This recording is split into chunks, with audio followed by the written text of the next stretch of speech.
Começamos agora um novo episódio desse programa chamado Contracapa, que é esse nosso espaço semanal em que a gente recebe autores, autoras, para poder falar das suas obras, da sua vida, das suas experiências.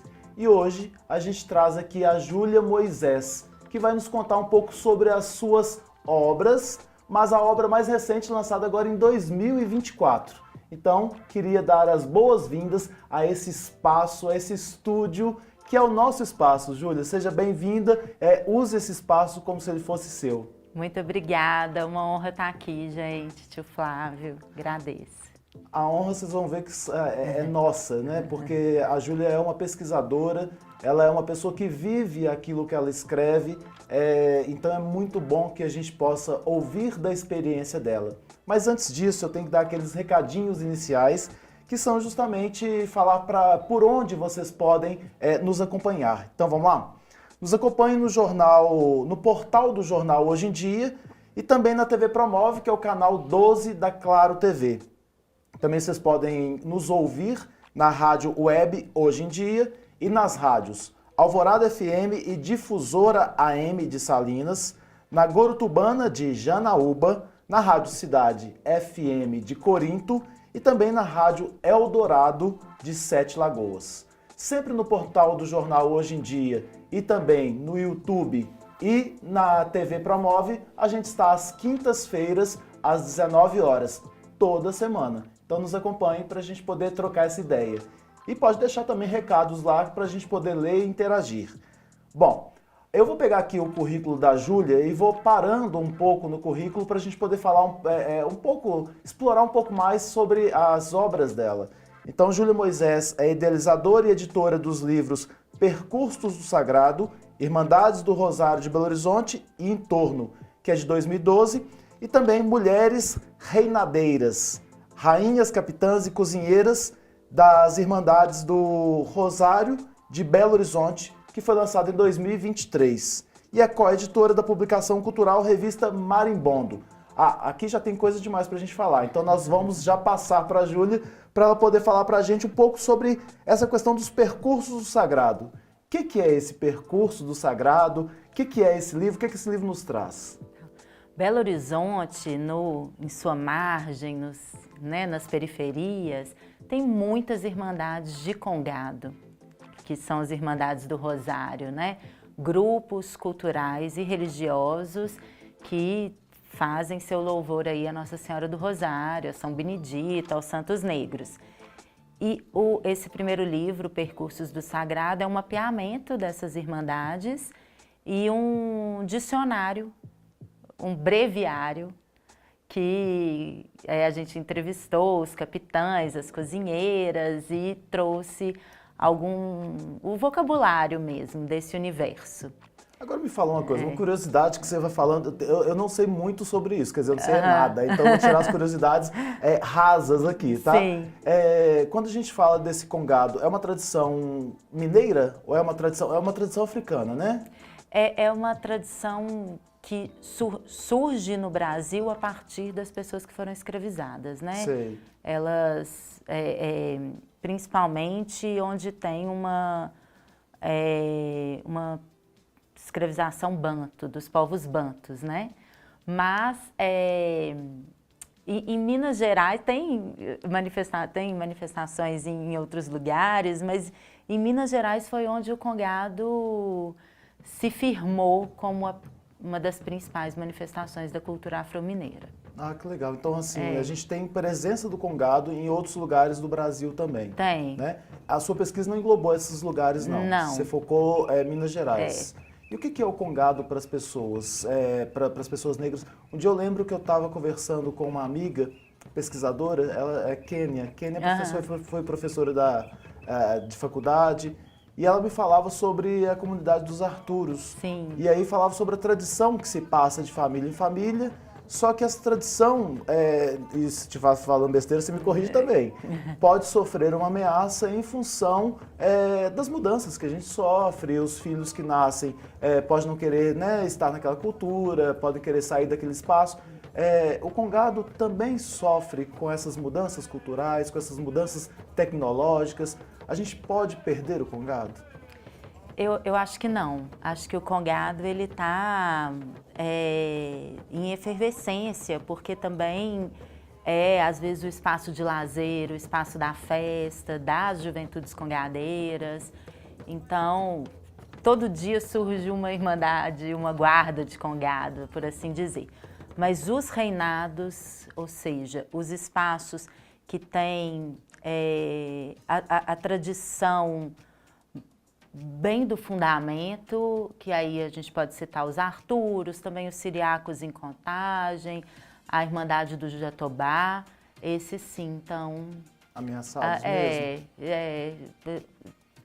Né, desaparecendo, assim, algumas irmandades ainda mantêm, né, o 13 de maio, ainda mantém esses fundamentos da manifestação muito fortes, mas a pesquisadora professora Leda Maria Martins coloca como um desaparecimento, né? um risco, né? Mas e pode acontecer por quê? Por causa dessas mudanças culturais mesmo, os jovens que vão nascendo nesses lugares vão acabando, vão desvinculando da cultura?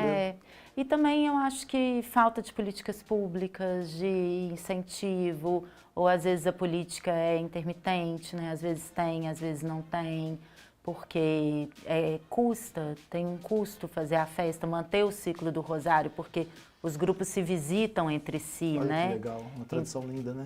Então é um custo de transporte muito alto, então eu acho que principalmente esse incentivo, assim, a vida já é muito dura e aí precisa de um incentivo, né? Agora Belo Horizonte já tem sua Lei Municipal Cultura Viva, né? Então, que tem uma certa garantia. Eu acho que as Irmandades do Rosário que estão conseguindo se cadastrar como pontos de cultura, acho que elas vão ter sim um apoio aí. Que bom, isso é extremamente importante. E aí você vai para 2023 escrever Mulheres Reinadeiras. Isso. O que é uma mulher reinadeira? Me ajuda. Tá. Uma mulher reinadeira. O termo congado, ele é um termo que vem de fora do universo, né? Dos pesquisadores, dos folcloristas. O termo, e que se popularizou, inclusive, entre as irmandades.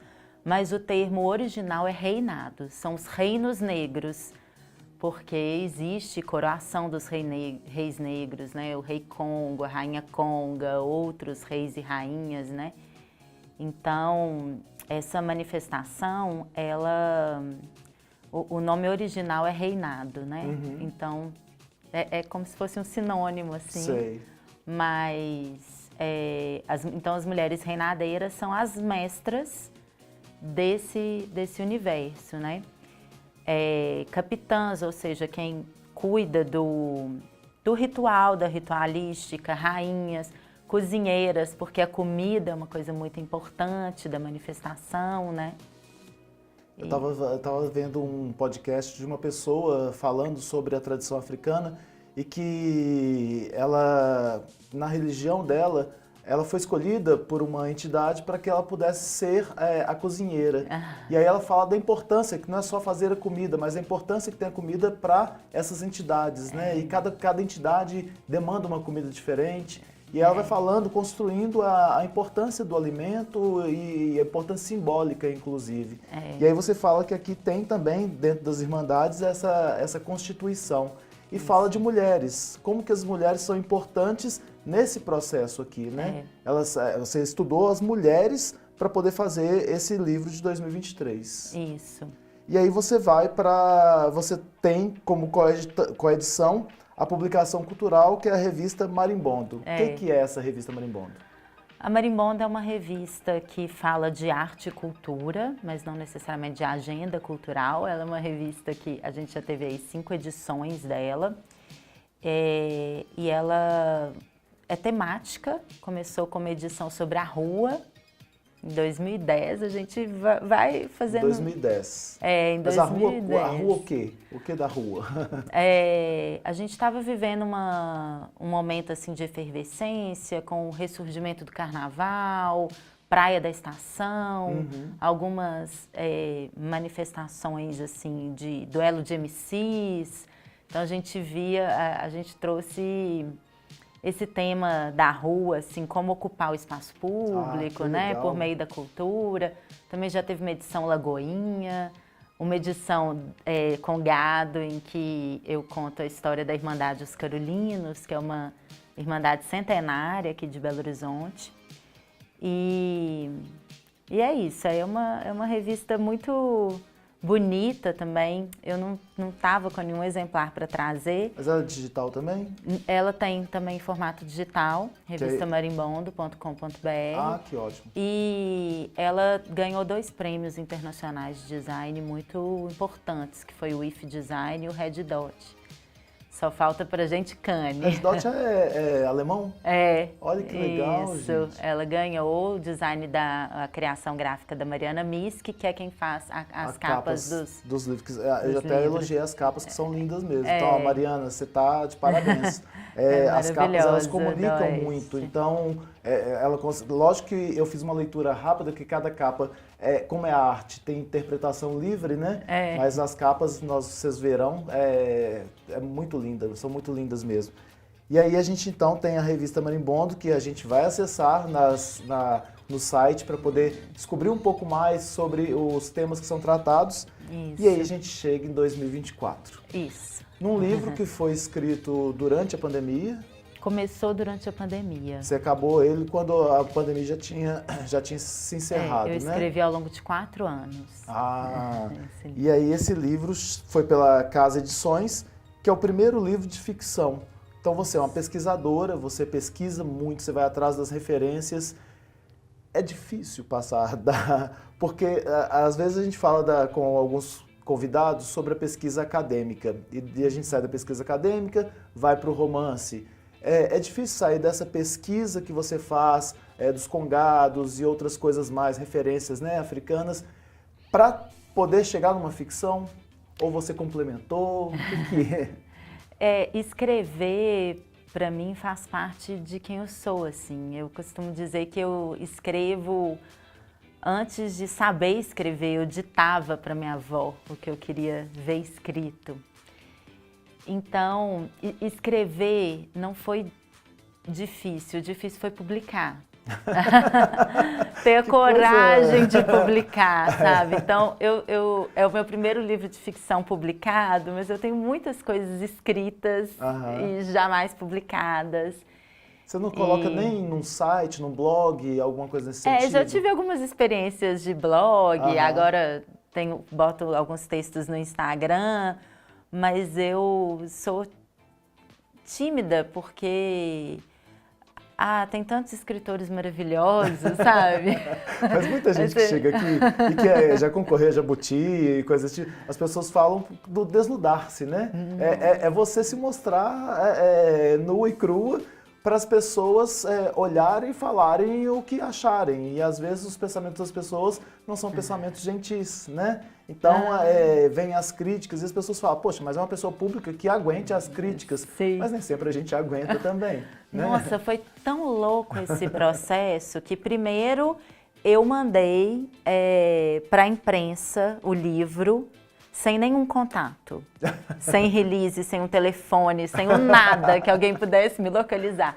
Eu esqueci de colocar o contato, então isso chegou... porque você é da área de comunicação. Isso. E depois estourou uma pereba na minha cara no dia do lançamento. E engraçado, a minha sensação era isso, que eu estava exposta nua numa vitrine. E aí eu falava, gente, por que eu fui inventar isso? Por que eu não fiquei com esses escritos só para mim, no diário, né? E a minha editora, a Maraísa Labanca, ela inclusive dá uma oficina sobre isso, sobre a dificuldade de publicar. É porque essa exposição, e eu não senti isso nos livros anteriores. Então você está dizendo assim, essa transição. Eu não me senti exposta, porque eu estava expondo, quando eu faço... que eu acho que é mais jornalismo do que uma pesquisa acadêmica, eu estou expondo outras pessoas. É seu né? olhar daquele ponto que você observa, você está falando dele. do ponto. Daquele personagem. Aham. Então aí eu estou expondo as irmandades, expondo, assim, com todo Com todo carinho, respeito. cuidado, respeito. Inclusive, o Mulheres Reinadeiras, todas as mestras aprovaram os textos delas, Ó, né? só para o Silan, que é o nosso querido amigo, vai colocar a capa das Mulheres Renadeiras, mas a capa realmente é muito linda. E o livro realmente é muito lindo, né? Cheio de imagens. E aí essas mestras, elas leram e elas aprovaram, Aprovaram, sugeriram mudanças, mas eu não fiquei, eu estava ótima, sabe? Mas o desaparecimento dos peixes, de fato, foi muito impactante. E é tão doido que eu fiquei 4 anos escrevendo e reescrevendo, escrevendo, né? E um pensamento que me acalmava, que eu pensava, gente, eu vou lançar esse livro. Aí eu pensava, mas pelo menos as personagens vão estar lá comigo. Por quê? Quem são esses personagens?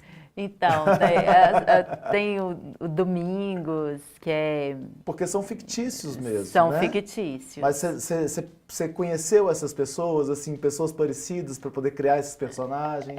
O livro, ele se inspira, né, na própria pandemia. Ele tem uma doença misteriosa que surge aí, que faz as pessoas desaparecerem. Acho que eu estava com esse sentimento também de que a gente estava desaparecendo ali, né, no isolamento.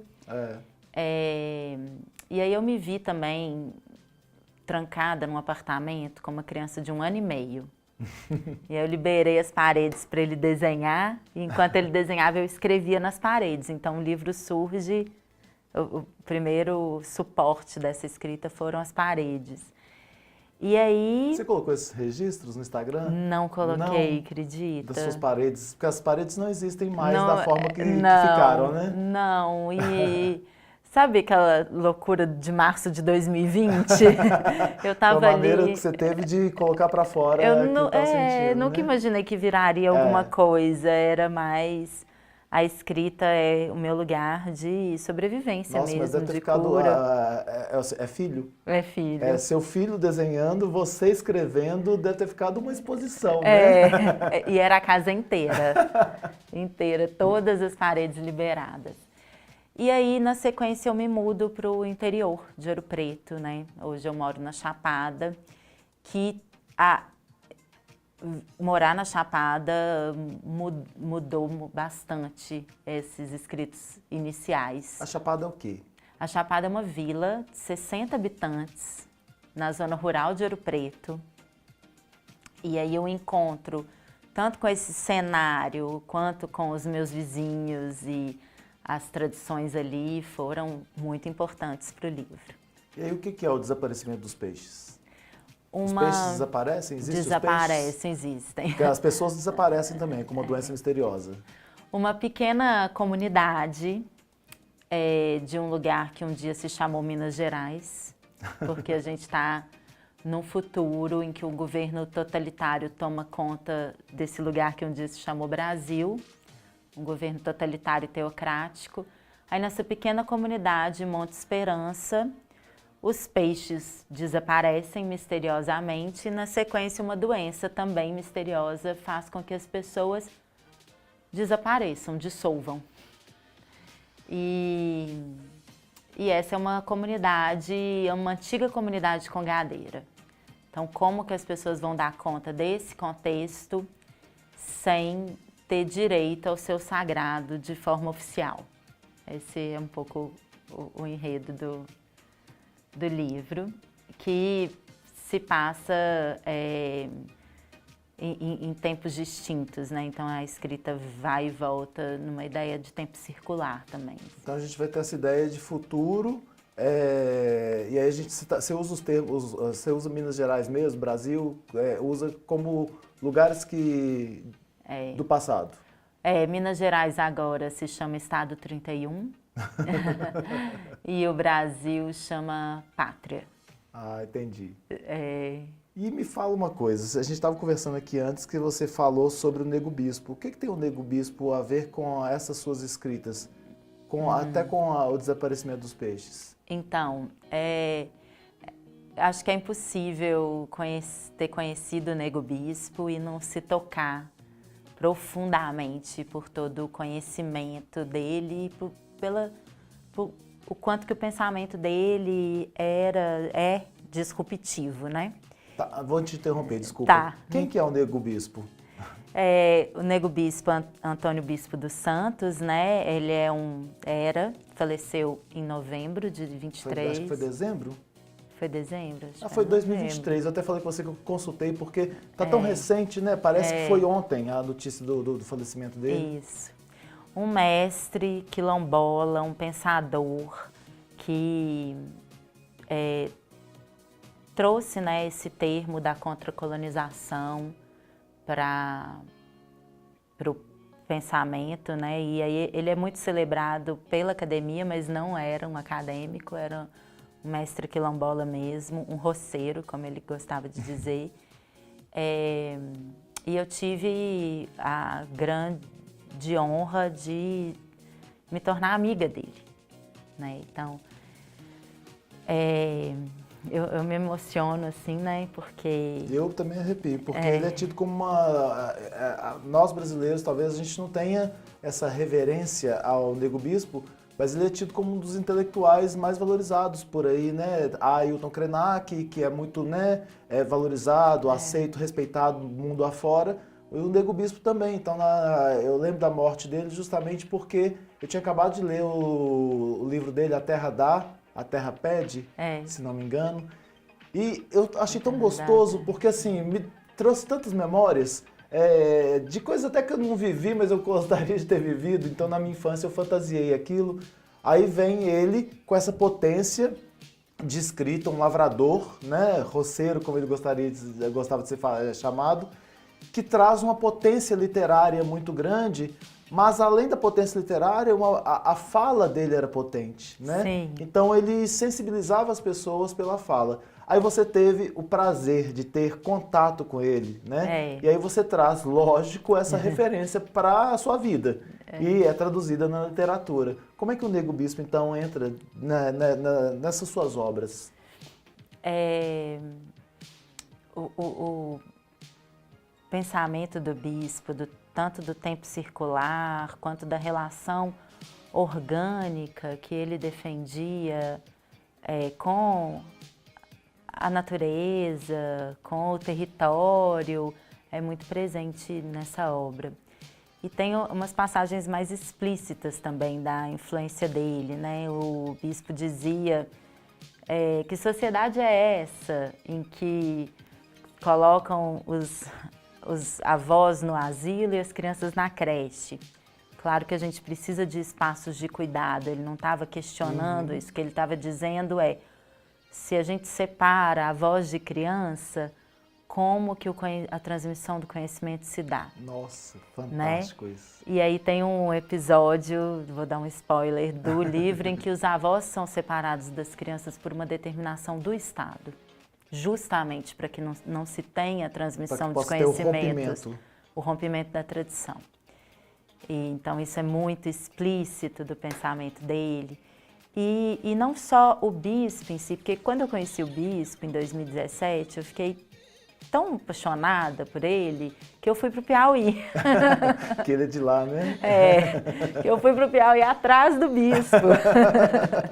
E aí eu conheci Custaneira, que é um quilombo lá. Conheci o Saco Curtume, que é o quilombo do bispo também. E aí conheci várias pessoas, né? A própria Joana, filha dele, Dona Edileuza, Naldinho, que estão essas passagens aí. Tem inclusive um mestre lá, o pai do Naldinho, não me recordo o nome dele, que a gente chegou no quilombo, ele virou para mim e falou assim: ô menina, como que você coloca café e leite num copo e depois você separa? Aí eu fiquei 3 dias pensando nessa charada. E falei, nossa, não sei. E ele falou, é só usar café em grão. O que ele estava querendo me dizer, né? É muito profundo, é que tem muitas formas de ser café. Né? Poxa, que a gente legal. só pensa em uma, né? E aí essa passagem tá no livro, né? Um dos mestres fictícios. Eu tô rindo da imagem até agora, né? De você jogando grão no leite é fato. Aí você separa. Mas nunca você pensaria isso. Nunca pensaria, né? E aí tem essa passagem no texto, né, que eu coloco na boca de uma personagem fictícia. E aí o Rafa Tchatchá, que foi um dos consultores do livro, né, ele é antropólogo, eu falei, Rafa, isso é apropriação? Eu posso usar? E ele falou, mas você está influenciada pelo Nego Bispo ou não? Porque quando a gente perguntava para o bispo essa questão de apropriação, ele dizia, mas vocês não são contra a propriedade privada? Enfim, mas o bispo é essa presença e ele... Eu pedi a ele para que lesse o livro, né? Começa, inclusive tem uma frase dele que abre o livro. Eu pedi a ele que lesse e ele falou, eu não vou ler. Você vai lá para o Piauí e lê para mim. Gente, olha. E aí eu marquei, as coisas do trabalho me atropelaram. Eu falei, bispo, vamos deixar para depois. Eu vou, mas vamos deixar para depois. E aí ele morreu. Ah, não, Júlia, desse jeito você acaba com a gente. A entrevista já dá, assim, né? Mas aí é isso mesmo, ele está presente. É, mas com certeza, vai passando, né? O que você aprendeu com ele, você passa aqui de uma determinada maneira e tem ele ainda, né? E é legal que no dia do lançamento do livro, a filha dele veio. Foi no dia do lançamento? Não foi no dia do lançamento, não. Foi um pouco depois. Ela está fazendo os percursos do pai pelo Brasil, a Joana. É uma relação muito emotiva, né? E ela teve lá em casa, na Chapada, eu pude entregar o livro para ela e foi muito lindo, né? E, enfim, é muita riqueza, né? Assim, quando a gente se aproxima da cultura popular brasileira mesmo, dos quilombos, dos congados. Nossa, e a gente tem muita riqueza para poder desvendar ainda, né? Porque a riqueza existe, logicamente, mas a gente, às vezes, se afasta dela, né? A gente está falando da Igreja do Rosário, do passado de Belo Horizonte, Sim. que era ali no entroncamento, se não me engano, da Timbiras com a Bahia, Isso. que tinha uma igreja ali, hoje eu acho que é um prédio que foi construído no lugar. E aí, depois eu fui ver a Igreja Metodista, no mesmo documentário que eu pesquisei antes de conversar com você, a Igreja Metodista que tem no centro de Belo Horizonte, na Tupis, era onde é o edifício Caiaca, e eles venderam aquele espaço. Hoje a gente tem uma riqueza cultural tão grande, né? E a gente tem que buscar mesmo os autores que já pesquisaram isso aí, para a gente não deixar morrer nossa história, porque senão estão separando os nossos avós da gente. Exatamente, crianças, olha né? que bonito. Isso Bom, mesmo. A gente vai ter que ficar por aqui, né? Várias reflexões podem ser tiradas daqui. Essas falas tão simples, né? Como aquela questão do grão no leite e por aí vai, são falas que fazem a gente refletir e que vêm de uma simplicidade tão grande que nos mostra que não é necessário. A gente às vezes busca algo tão complexo para resolver as nossas situações. E às vezes a solução está no simples. Isso mesmo. Tomara que a gente consiga entender tudo isso. Júlia, para te achar, é mais fácil pelo Instagram, não é? Você agora pode dar seu contato, já que você não mandou para os jornalistas daquela época. @JuliaJulia, tô lá no Instagram. O livro tá à venda na Livraria Quixote, em BH, mas também no site da Casa Edições, para quem não está em Belo Horizonte. E pode me mandar mensagem, gente. Okay. Eu fico feliz. Excelente. Gente, nós ficamos por aqui. Nos encontramos, então, num próximo episódio. Até lá.